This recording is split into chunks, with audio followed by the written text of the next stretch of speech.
volám sa Lea Holíková, mám 9 rokov a od 3 rokov sa venujem lyžovaniu.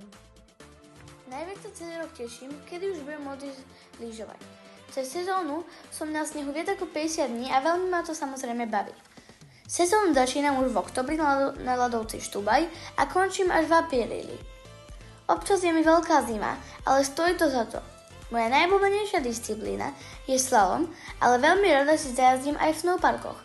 Chcela by som vyhrať olympiádu, tak ako Petra Vlhová. Petra Vlhová je stále aj napriek jej zraneniu môj veľký vzor, tak ako aj Federica Brignone.